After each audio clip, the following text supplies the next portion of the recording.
Hello everyone and welcome back to my podcast. This is Ann P. of Fiber, Floss, and Fiction. Today is Monday, July 27th, 2020.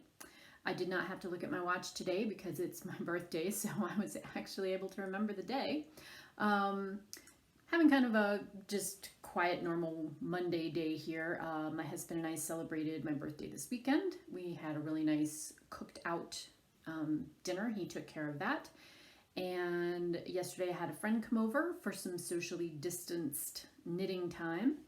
And thank you to everybody who has sent me well wishes, either in the mail or social media kind of things. I greatly appreciate those. Otherwise, yeah, nothing probably really crazy today.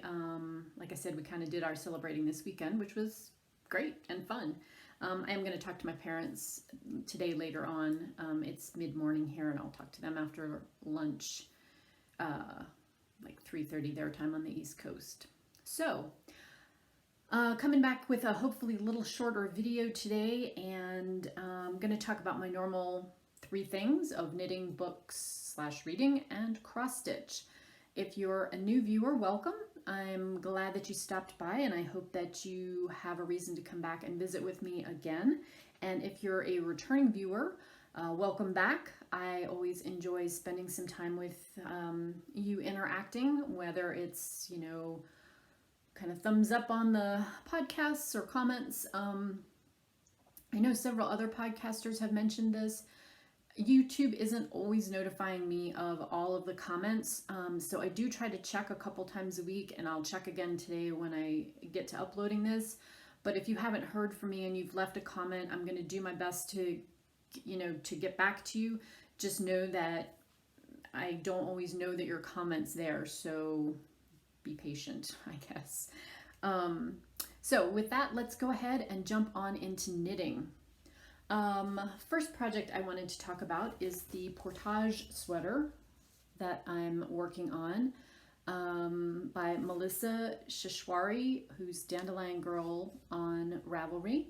This is a sort of open front shawl collar jacket / cardigan. You can't really see from this photo, but it does have cables on the back, a lot of honeycomb cables. Trying to figure out where to put all my stuff. So I'm knitting this up in a DK weight Blueface Leicester wool. That's new to me, but I am rapidly becoming quite the big fan of it. I am very close to having the sweater body finished. This is a fairly long ribbing down at the bottom edge, so I do still have 2 more inches left on this for a total of 5 inches. But it is done down to that point.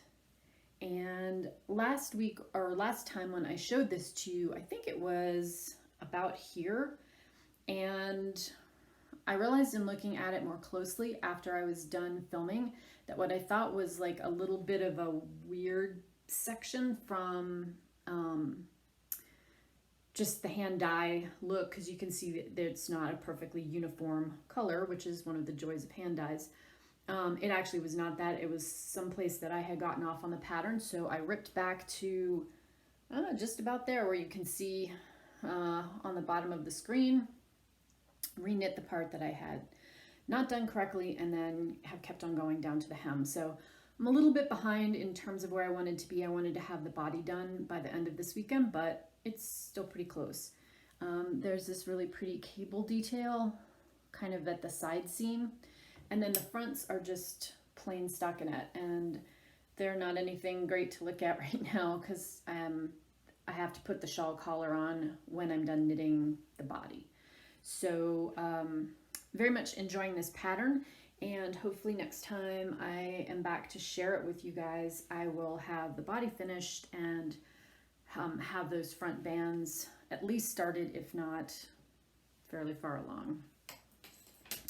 I am still going to link to the Ravelry pattern page down below. Again, just be forewarned, they have not changed anything on their site in terms of things on the homepage other than some of the moving items that were causing seizures in some folks.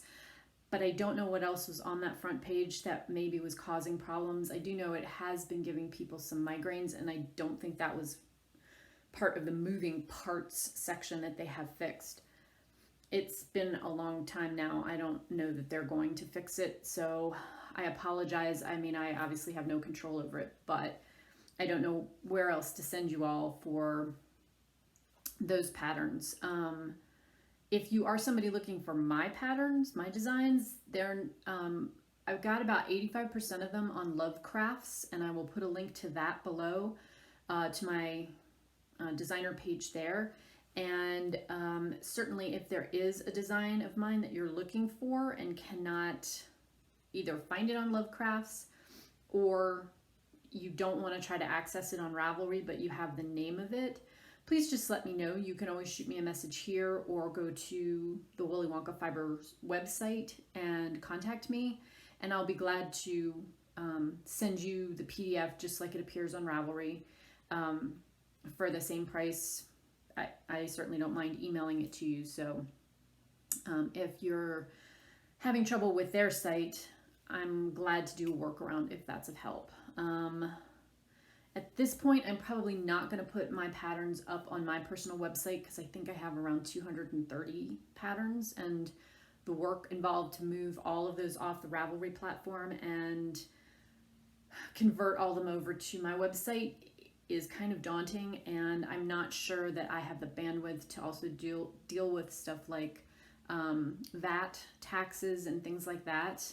I mean, yes, I could do it, but as a one-person show, it's a lot of work, which is why it's been so nice as a seller to have Ravelry available. But I completely understand if, you know, accessing their site is causing you problems, you certainly don't want to make that any worse. So, tangent, sidebar, moving on.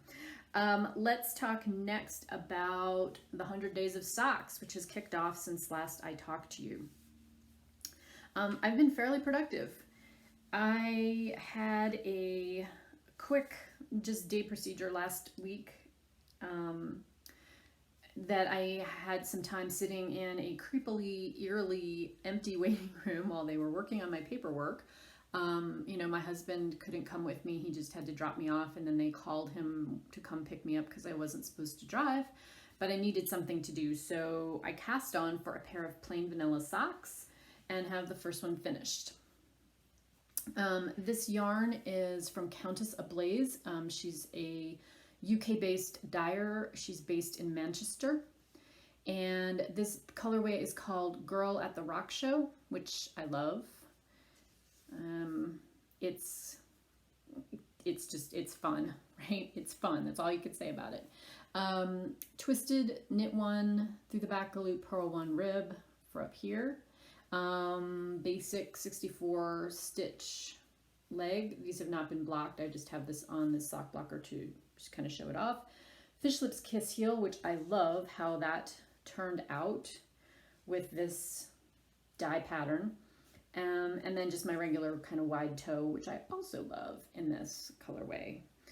Here is what it looks like in the skein. This is her blue-faced Baron sock yarn. So it's a blue-faced, superwash blue-faced luster. And I really had just bought this yarn on a whim because I wanted to see how it would knit up. Now I know. Yeah, if you hate pooling, this is probably not your cup of tea. I'm not necessarily a huge pooling fan, but just something about this colorway and how vibrant it is and the name of it, which I love. Yeah, I love it. So I will have another one of these to complete. Have not cast on the next one yet, but it's on the list. And then I also, for the 100 Days of Socks, I'm putting this one on the sock blocker too, so I can show it to you. Yes, I could have just gotten a second sock blocker.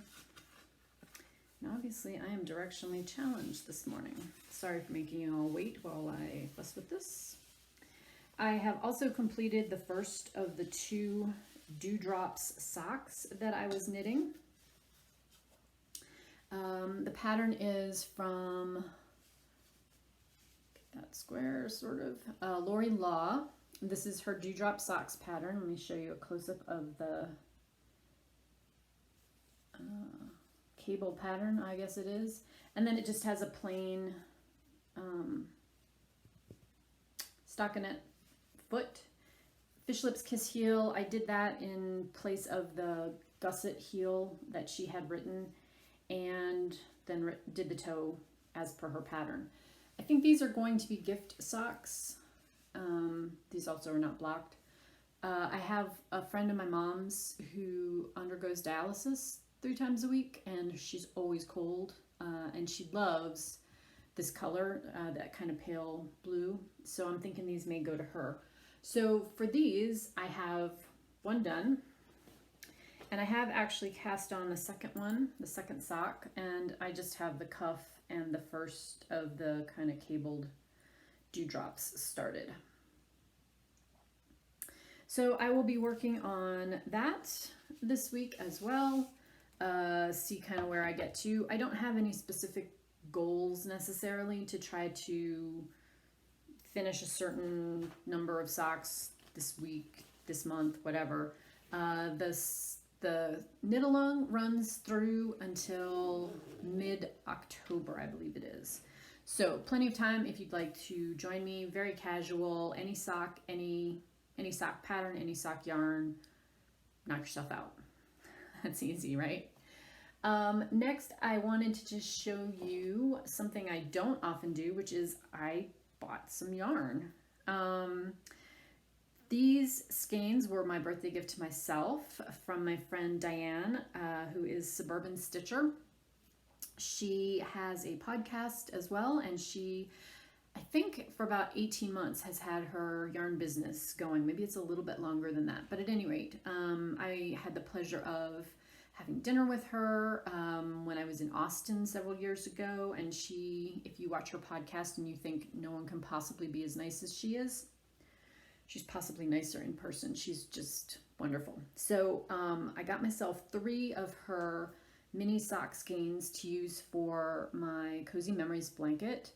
This is Bang Bang. This color is River's Edge. And this is Boardwalk. It has a little bit of pink in it there on that side. I actually think these two would work well together.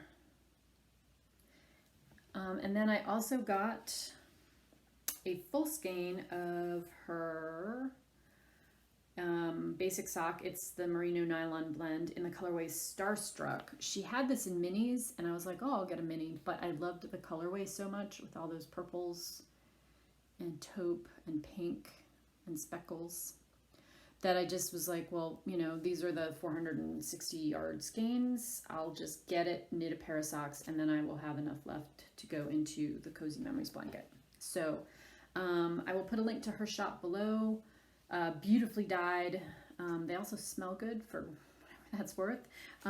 So if you're in the market for yarn, go check her out. She's awesome on many levels.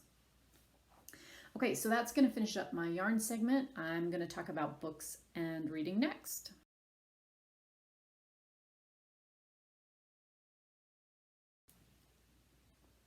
So in books, things I have read this week, I've got 2 books to talk to you about. One was a print book and one was an Audible book. The first book is called The Language of Flowers. And I read this book for a prompt where I was looking for an image on the cover of someone holding flowers, which the book cover had. The book is billed as, and this is what drew me to it.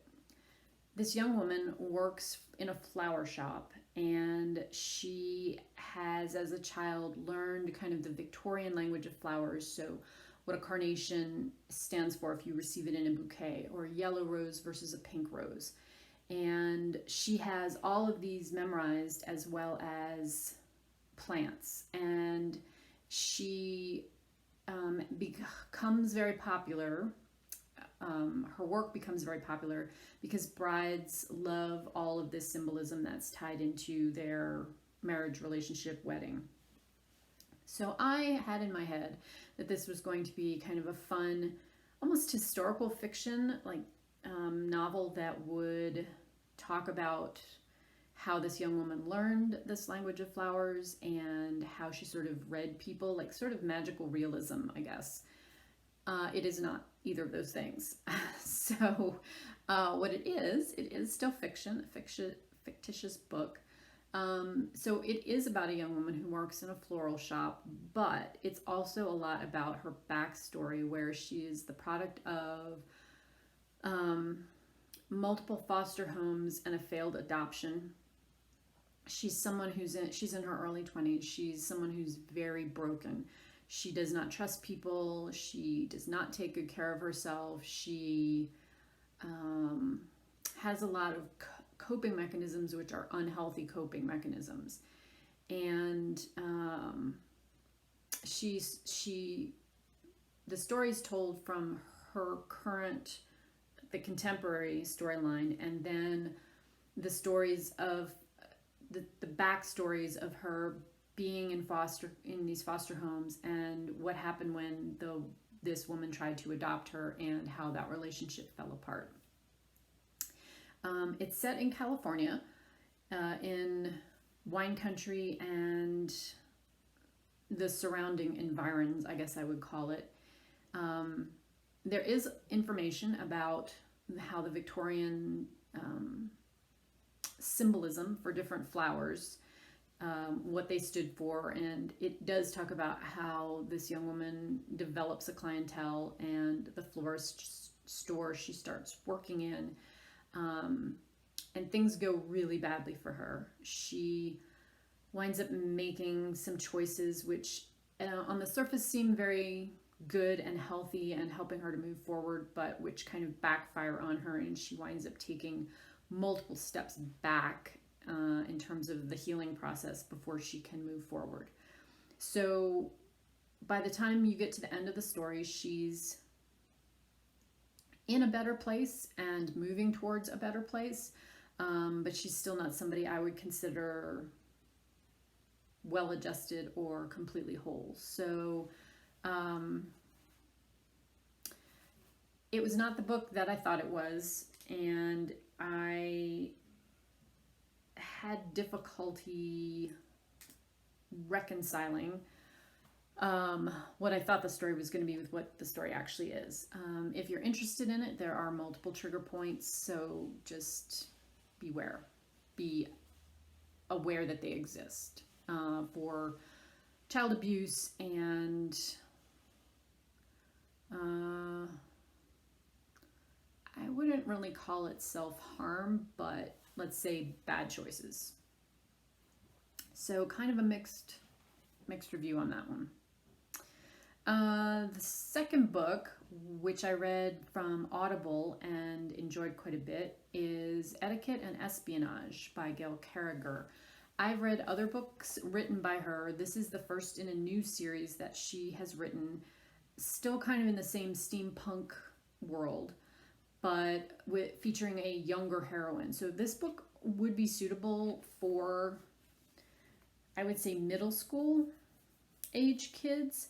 Our heroine is 12, 13 as the story progresses. She's the youngest child of sort of landed gentry in mid-19th century Britain. She's kind of a hellion.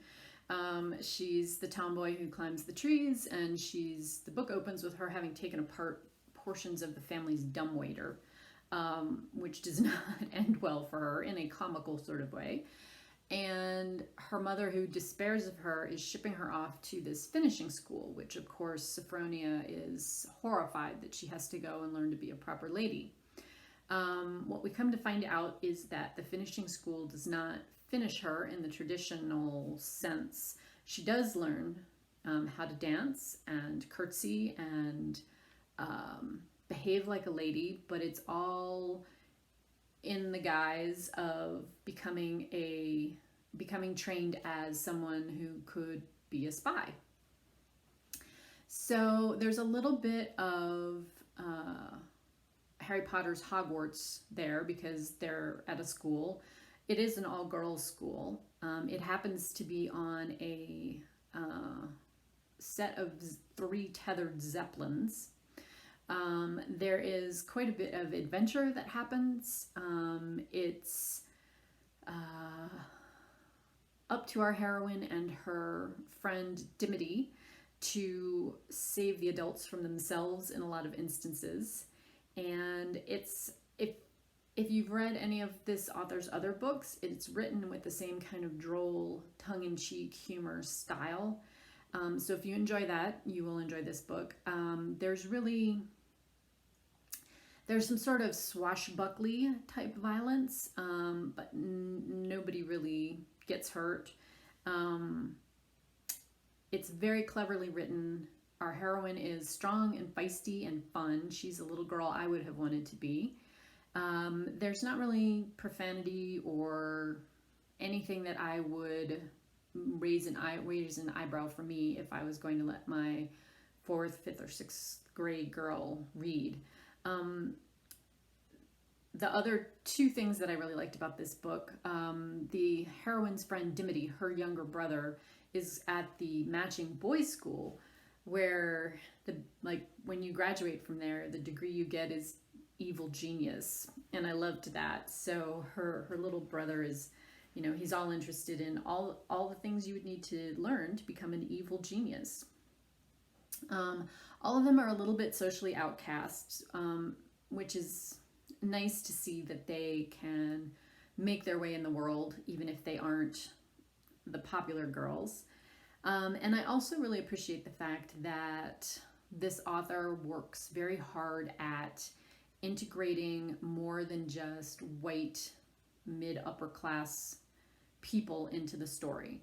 So our heroine winds up befriending several of the boys who work down in the boiler room, and it's done in a really great way that doesn't stick out from the story but is very inclusive. So I really kind of gave it extra stars, if that's possible, just for its handling of that part of the subject matter. And I know it was a conscious decision of the authors, because I've read some of things on her blog posts and whatnot. So I really enjoyed this. It's the first in a series. There are, I think, 2 others out and maybe 1 more due to come out fairly shortly.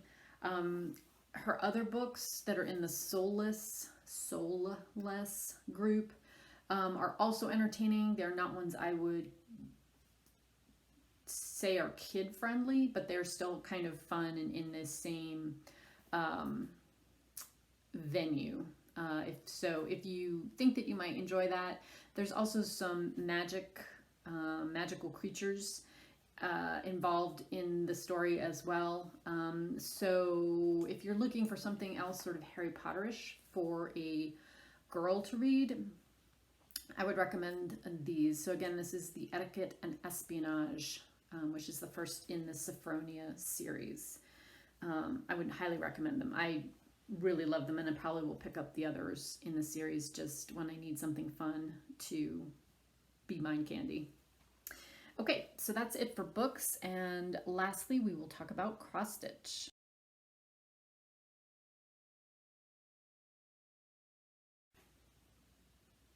So last but not least, what I've been working on in cross stitch. I don't have a ton of different things to show you guys because it's been a little bit shorter, and I've been concentrating on trying to make some decent progress on some pieces. But let's start first with a stitching shelf. I wound up adding another 100 stitches to this page after the last time that I talked to you all. So most of this brown, I think, was added, and then there was a couple other colors I added in there as well. So if you're keeping score at home, I have this page, then I have 1 more full page, and I have a partial page to finish, and then the top row will be done. If I can get to that this year, that would be great. We'll see. I'm still not convinced I will have enough bandwidth with other things that are kind of have more priority, but I know Kim at Spartan Stitcher and Jemima at the Rocking Stitcher are both chomping at the bit for me to finish that. So anyway, here's where it is in all its current glory. So that was kind of the thing I worked on the least. I do have one other project that I did not bring up, which is my chatelaine. I just put it on the frame yesterday to work on, so I didn't want to take it off because it's slated for more work today and through the rest of this week. Okay, so what I did work on was Joan Elliott's Winter Fairy. That's what she's going to look like when she's finished. And she is a finished goal for me for this year. So I'm trying to make sure that I don't leave this, a big piece till the very end to finish. This is being stitched on 28 count even weave from Color and Cotton. It is the July 2017 Club colorway, which is kind of a bluish purple. And I basically worked on all of this part of her white overskirt. And it's not 100% finished, but it's pretty close. I have the little stems to do on all of these leaf and holly clusters, but I did most of the back stitching, and I added in the Kreinik back stitching. I also finished this portion of her purple skirt. I have some more back stitching to do for this kind of teal ribbon that comes across. And so I have down to about here, basically where that fold line is, to bring down this purple dress, and there's some bunnies down here and the snow along the bottom. This right here is the center line, so this is what I have to work on for the rest of this page. I have started the white overskirt on this page, and so my goal in August is to get this section done and come down to kind of bring it across here. There's this section that has to be done with all the white. And I think once I get that done, the bottom of the skirt will go fairly quickly. There's some fussy bits down in the bottom where the little rabbit, and there's two rabbits and a bird of some kind here. There's the little bird. But I think this part of her skirt will go fairly quickly. So my thought on this, since I finished kind of down to here, this go round, is to finish this section in August. See if I can get that done in September, that done in October, and then finish back stitching and the beading, which I haven't started yet because it's all of the beads up here, and there are beads in her skirt and bodice, and I want to do all those at once. So that is my current attack and hopefully conquer plan. I think if I do that, I will be okay, but the nice part is if I can work to that plan, I will have December where, in case things go horribly awry, I can still hopefully get her done this year.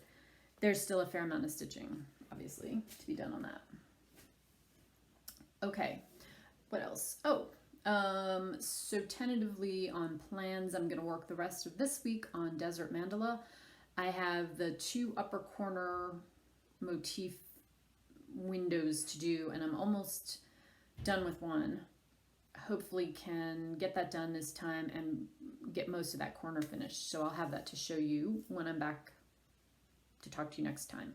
Whole bunch of different things that I'm doing for August, all of which I will discuss next time I'm with you, because we have almost a week in July. So I'll come back and talk to you then. I did want to share with you guys some things that arrived for my birthday, some stitching stash type stuff. I got a gorgeous selection of Color and Cotton hand-dyed threads from Sarah over at Stitchin' Mommy. Aren't those pretty? I have actually worked with this one before. It's a great neutral. It's chai. But all of these other colors, I know that will have something I can use them for. Super pretty. So thank you, Sarah, for sending those and your birthday wishes. That was a very fun package to receive. And you know how I love color and cotton. Okay, so that was that one. Leah over at Aviatrix Stitcher sent me a very kind care package. I've got some teas and a needle minder out in the other room, but I wanted to share the pattern with you. This is Blackwater Hollow Sampler. It's a Stacy Nash pattern. Love that horse. And the really fun thing is Leah charted out some other things for these smaller motifs, and she sent the little charts to me to replace them with some personalization, which I thought was really thoughtful, and definitely will use them when I haul this one out to stitch. I have to look and see. Calls for 30 count Weeks Die Works, but it's only a 12 by 15 inch piece because the total stitch count is 133 by 193. It's not massive, comparatively speaking. So I need to look and see what I've got in terms of fabric for this, but it also only calls for 6 colors, and I'm thinking there's probably some actually in this batch that would work great together, so I may combine those two. So thank you, Leah, for sending me those. I loved everything. I'm actually making some of the chai tea right now. It's sitting to brew to possibly use in a smoothie for lunch. We'll see how that goes. And then Kim over at Spartan Stitcher sent me this great collection of postcards. I can hold those all at once. So this, these are all from Lou Paper, who has a store on Etsy, and it's Lou, L-O-U, Paper. I really like this one, obviously, because we are in New Mexico, with a cathedral down in Santa Fe, and of course the Balloon Fiesta, which unfortunately is canceled for this year. Petroglyphs. I think I've been to all of the things that they have on here. I mean, I've been to St. Francis, I've been to the Taos Pueblo. We have petroglyphs just down the road from us at the National Park. So thank you for that, Kim. I love those. They're going to be great to use when I need to send somebody a little care package of something. Excuse me. And then finally, my husband did so good on the gifts this year. I had a gift certificate. It's 123 Stitch, which I haven't used yet. I'm just saving that as birthday money. But he got me this wool applique kit, which is super cute. I can't wait to do that for the holidays. And I thought it would actually be kind of fun. We're planning on taking a trip in our RV at some point this fall/winter. We were thinking maybe over Christmas. We're not going to be able to see family or travel possibly outside the States, so trying to think of things that we would do within the state of New Mexico. But I think we may switch up our plans and go for like a 4-day weekend over Thanksgiving. And if we do, wouldn't this be really fun to take along to work on in the RV over the holidays? The answer is yes. So this came with the pattern, which is a buttermilk basin pattern, and then all of the wool fabric, wool flannel, and the buttons that you need. There's buttons on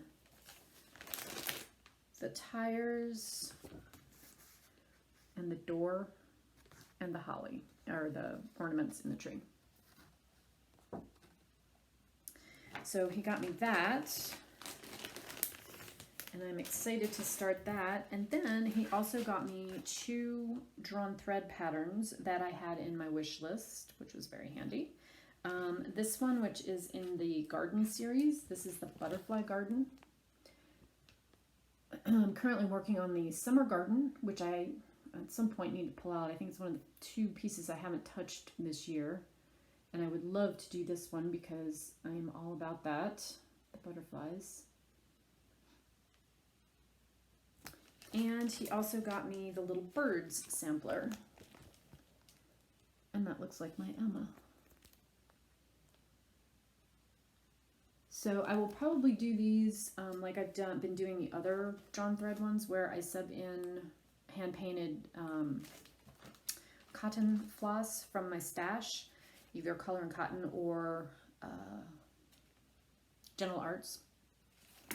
This one calls for mostly NPI silks and then some dinky dye silks. And this one is also NPI and dinky dye silks and then some thread gatherer. But they also have some information where you can place out the DMC. So I may mix and match a little bit more on this one. Show you some of the details on that.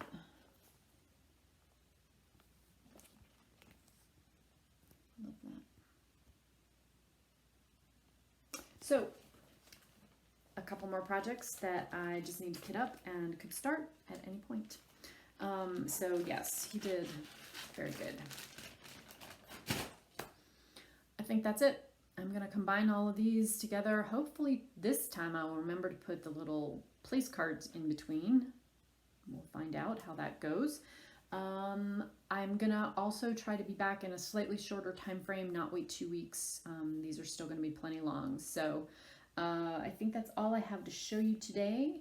And with that, I will leave you all with a reminder to enjoy your crafting, stay safe, stay well, do what you need to do both those things. I hope that you're able to also have some relaxation time in amidst all of the crazy, stressful things that are going on in our world today. And just a reminder to always be kind.